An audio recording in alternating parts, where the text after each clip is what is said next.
All right, what's up, YouTube? Hey, man, what's up? It's Hey, man. We back with an uncut video, and you feel me?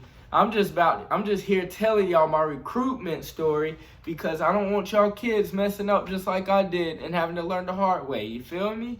Because at one point, I really thought I was going to be a failure. I thought that I was going to amount to nothing. I thought that I wasn't going to go to college. I thought that because I was that athlete that thought that football was going to get me into college. I thought that football was going to get me places. I thought that track, you feel me? I'm not thinking sports is going to get me to college. And so then I'll sit here and slacking off in school. And that's one thing that y'all got to learn. School is the most important key to life, bruh. And this is real facts. Like, I know I be trying to be funny and stuff sometimes, but school is the most important thing. If I could take back all that I knew now, I'm telling you, I would probably be Albert Einstein reacts. Hey, I'm telling you, because real talk though, I'll probably be like making all A's. Like, because your mind is one thing that they can't take away from you.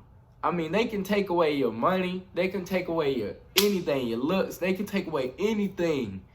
But they can never take away this. And that's what's up here. That's key. Key number one. So when I told you I was getting in trouble and stuff, and I started losing scholarships and stuff, and my senior year I had a bounce back year, and I was driven by motivation. You feel me? And to have a bounce back year. Because I needed to go to college. And I had to realize that. And a bunch of bad habits that I was doing at the time, I quit. I was in bad habits. I was smoking weed at the time. I quit smoking weed. I had to get my mind right, like mentally. I'm not gonna lie to y'all, I didn't quit entirely at the time, but I did quit tremendously. You feel me? So I had to get my mind prepared. It started mentally. I had to clear my mind. I was so clouded by all the mess that I was putting in my body and the partying I was doing and the life that I was living. I was so clouded up there that I couldn't see clearly. It was like a fog. It was like I was going through a daze. So then my senior year, I'm getting off. It's working. I'm sitting here snapping.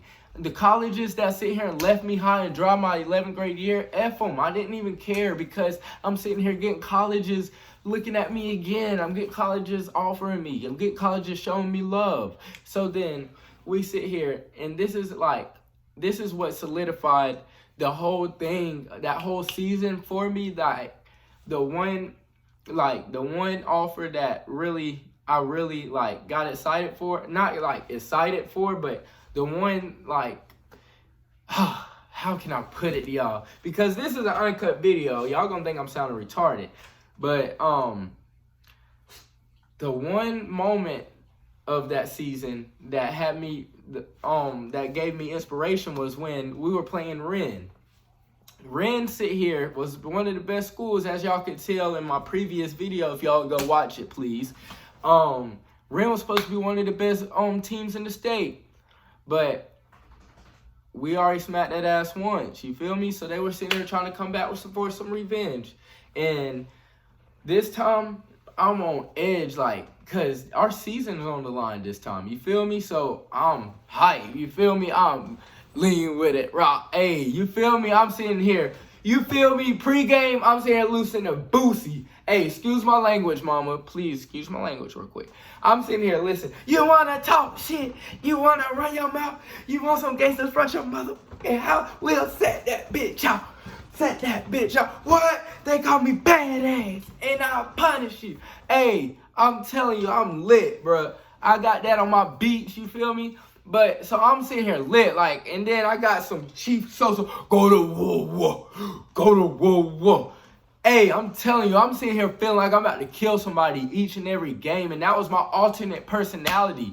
And the person that you would meet now, or the person that you met outside of football, is goofy, you feel me? I'm always smiling, I'm always laughing, and I'm just chilling, you feel me? But the person you meet on the field, or the person that you see or perceive me as on the football field, a bunch of people, excuse my language again, mama, perceive me as a dick. Because I do some dick shit. So I'm sitting here like I'm sitting here talking. I'm personal. Like, if me and your sister had relations, because where I'm from in South Carolina, the area, we know each other. So if me and your sister had relations, I'm telling you. If I know something about your mama, I'm letting you know. If I know something about your daddy, I'm letting you know. If your daddy a hoe, I'm telling you that. You feel me? So then they sit here, if you get pressed, you get pressed. Like, we fighting, we fighting. That was our motto. And that was the reason why our team did so good. It was because we were such a family. Was if one of us fought, we were all fighting. That's how we felt. So then, boom, we playing Ren. I'm sitting here, I'm on 9. I'm sitting here like this, talking shit. I'm like, yo, mama raised a, like, I'm talking shit. Like, I'm talking shit. I'm sorry, y'all. So then,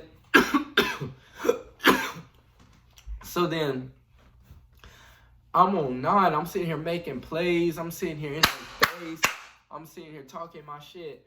Then, my police officer named Jackson, pulled me aside of that halftime. I was running to the locker room to get us a PB&J. I swear them things used to hit in there in halftime. PB&J and Gatorade and some crackers.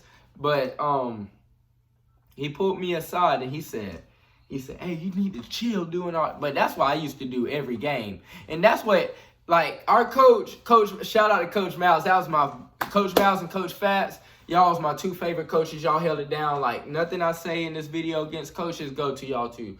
Because y'all held it down real talk, real facts.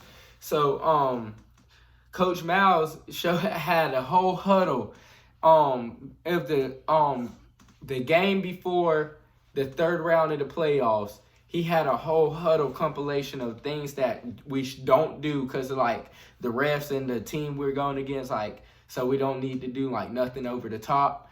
And he was like, the things we don't do, and I swear to God, so help me God, every clip was me. And I was in here talking to the student section. I'm like, hey.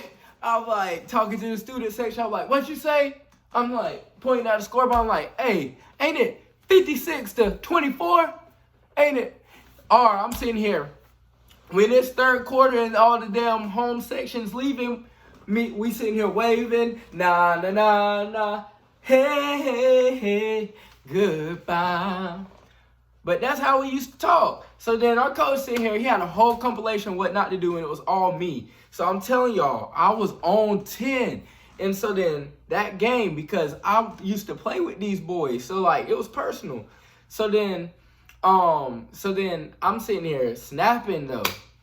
So then I'm not gonna cap. They got one good ass catch on me, 3rd quarter, and it was the guy that I've been guarding every game. I mean, both games we played them, it was supposed to be their top threat. His name was Eli. It was some country cornbread eating white dude, big swole white dude, and he was like about 6'3", 6'4", and huge, like, and he would play tight end, and he would like go up and snag on niggas. But I had this nigga locked down. We done played 2 games and he has not caught 1 pass on me, and we played press man a lot, blitz, like that's all. Like, we're aggressive ass defense, like we blitzing and we pressing all game, and we causing hella turnovers and hella sacks. Like, we were like that. So then, so I'm pressing him every play, and I'm in his ear, nigga, you ass, bro. I'm like, you too big to be soft, bro. I'm sitting here trying, like, I'm not gonna capture you. I might hit a dude like a little bit after the play, you feel me? Like, if he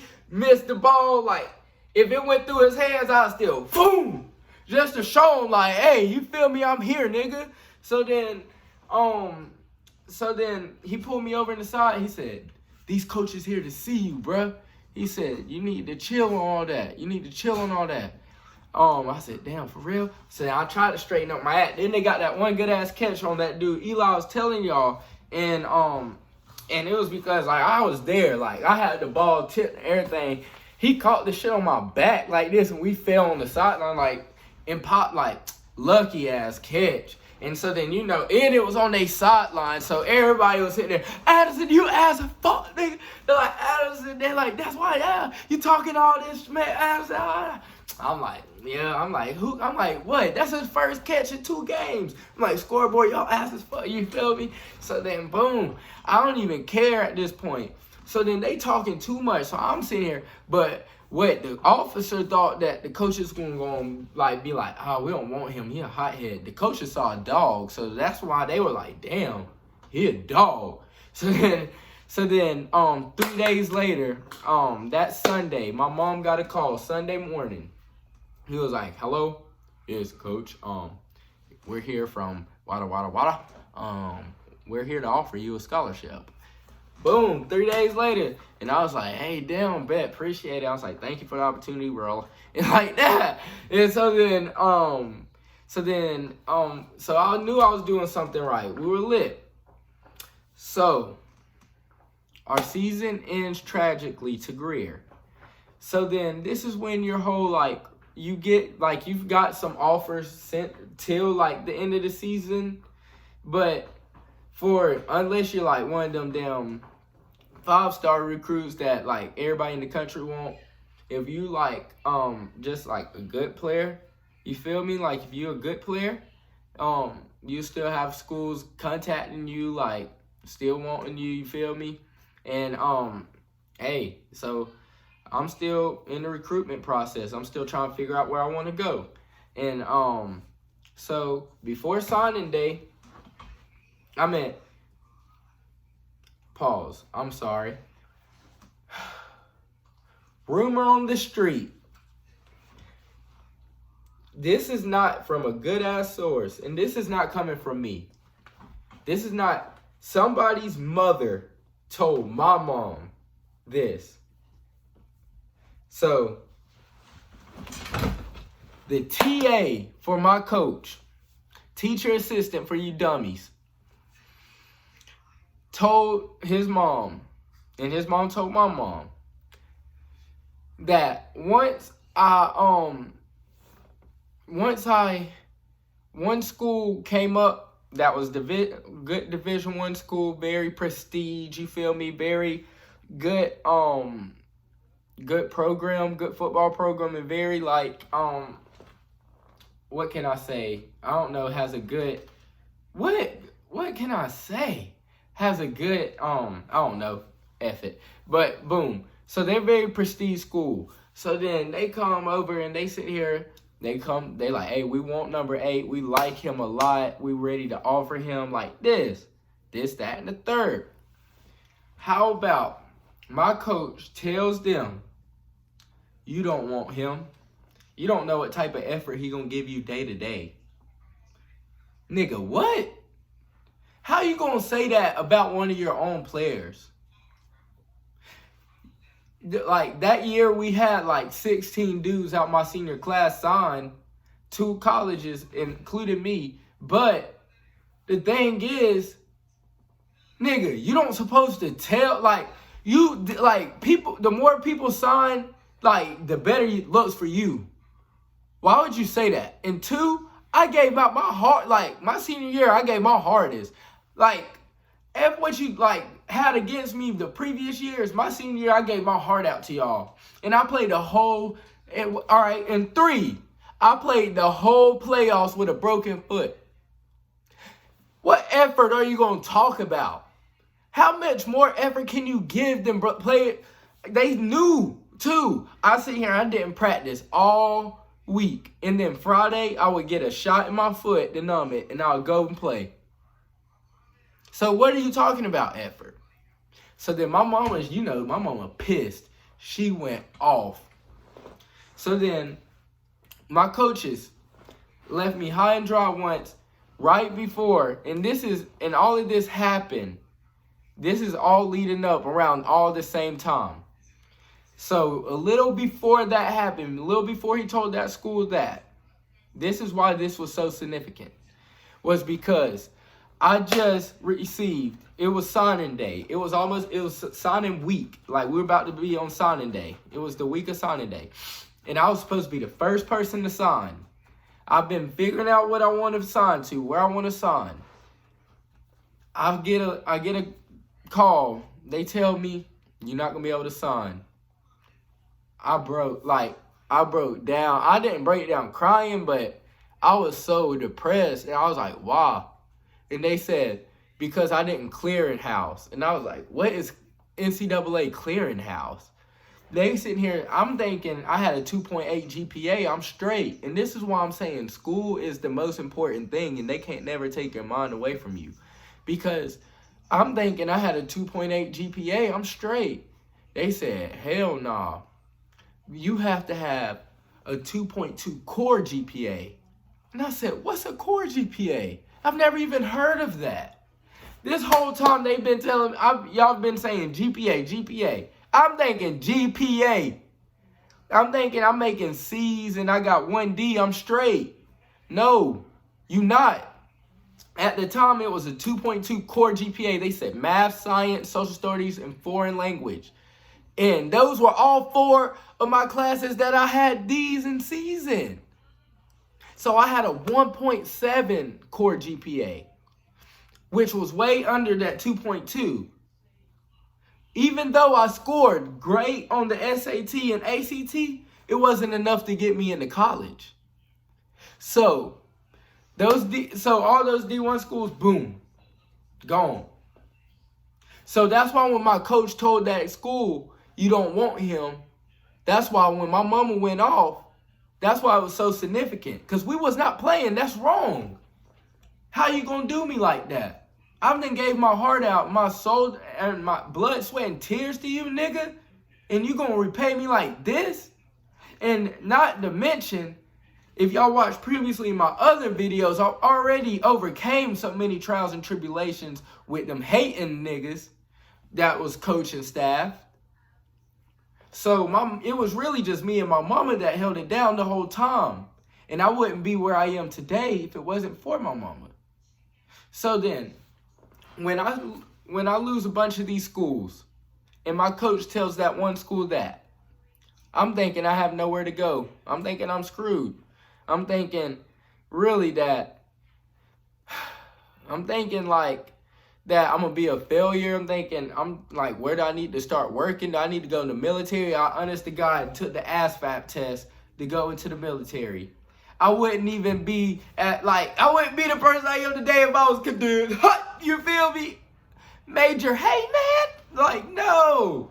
I couldn't be major hey man. And so I'm sitting here,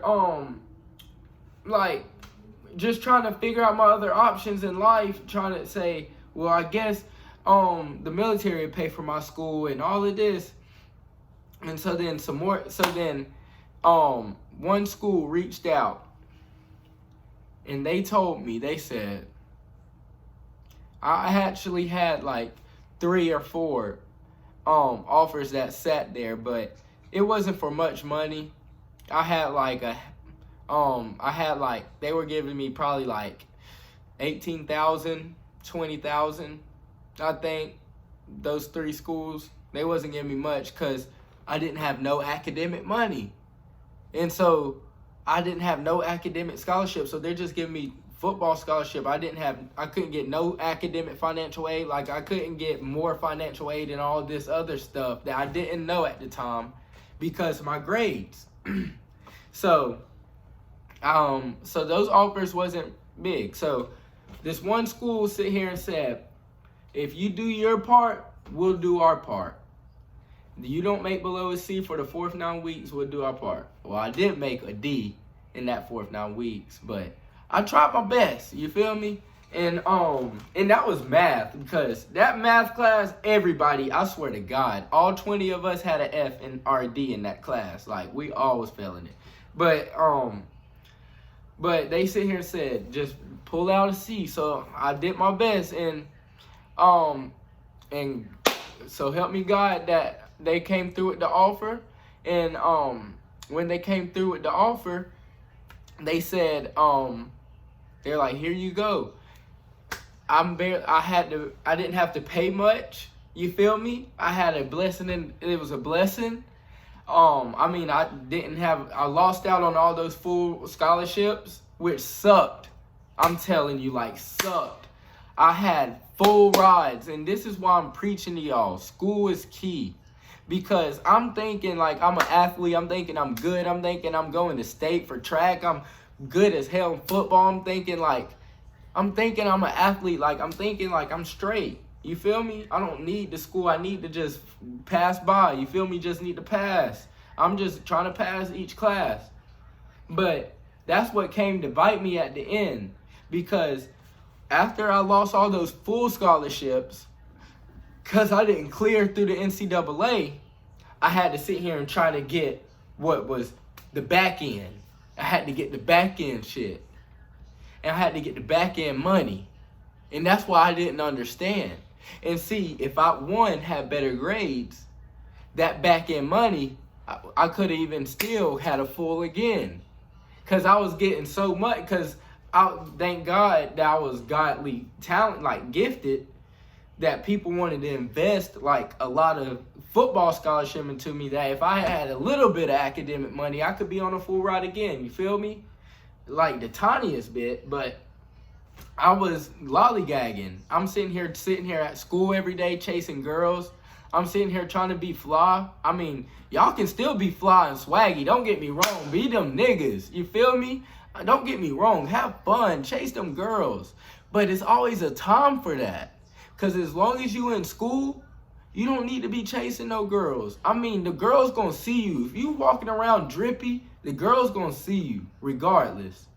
If you sit here in class and you focus and you get them A's, them girls at the end of the day going to be the main ones who want you. Like, they going to think you even finer. You feel me? Like, you being smart going to make you even more attractive. And if you not attractive, those the hoes you don't want. One sec, my throat dropped. But if they don't like you because you're smart, those the hoes you definitely don't want. Because those the hoes that at the end of the day, that once you graduate high school, those the hoes that I'm looking at right now, that sit here ain't doing nothing in life. That is sitting here trying to be an OnlyFans nobody, ain't making nothing on OnlyFans. Ain't nobody sitting here subscribing to that mess. You feel me? Don't nobody want to see it, because everybody done had it, ran through. Half of them girls be groupies. You feel me? So, I mean, if a girl can't sit here and strive for, make you want to sit here and get A's and shit in class, then she's not the one for you, especially if you're an athlete. Because as an athlete, if your girl's not going to push you to make them A's, she better be damn making them for you. Like, come on. You got to be smarter than that. And as getting in trouble off the field as well and off the court, y'all don't need to be doing that. Because, I mean, if you have somewhere to go in life, that's nothing but distractions. Like, there's no positive outcome to it. What? You getting more street cred? You feel me? More niggas think you like that. You feel me? But, I mean, what's it costing if you want to be somebody? I mean, if you want to be the best gangster in life, go ahead, be the best gangster. But if you want to be the best sports nigga, you got to get out them streets. And if you want to be out them streets, you got to surround yourself with people who has the same vision as you. Because if it's all right, because I got me some street friends. You feel me? I got me some rich friends. I got me some poor friends. I got me some ugly friends. You feel me? Like, I hang out with everybody. I don't discriminate. But, like, the street friend, like, my street niggas that I had would sit here and tell me, like, hey, if they really love you, they're gonna tell you, don't come tonight, or don't be around us right now, like, or don't be around this or that and the third, because they don't want to see you get caught up, because they want to see you do good. But if they's your friends that's sitting here telling you, come on, nigga, let's shoot this bitch up, nigga, let's shoot this shit up. Why? Because, like, what, like, you feel me? There's no positive outcome unless you want to be the best gangster. So help me God, be the best gangster. I don't care. I'll rock with you. But if you trying to be that athlete, if you trying to be that scholar, if you trying to be that, you feel me? If you trying to be something other than that, then you got to leave that shit in the past. You got to surround yourself with positive. And that's the main key, too. That's second best key. Surround yourself with people who not going to want you to be around mess. That's going to make you go to practice when you don't want to. Make you lift when you don't want to. The main nigga that's annoying as fuck that be like, come on, let's lift today. And you like, damn, nigga, you want to lift every day. You feel me?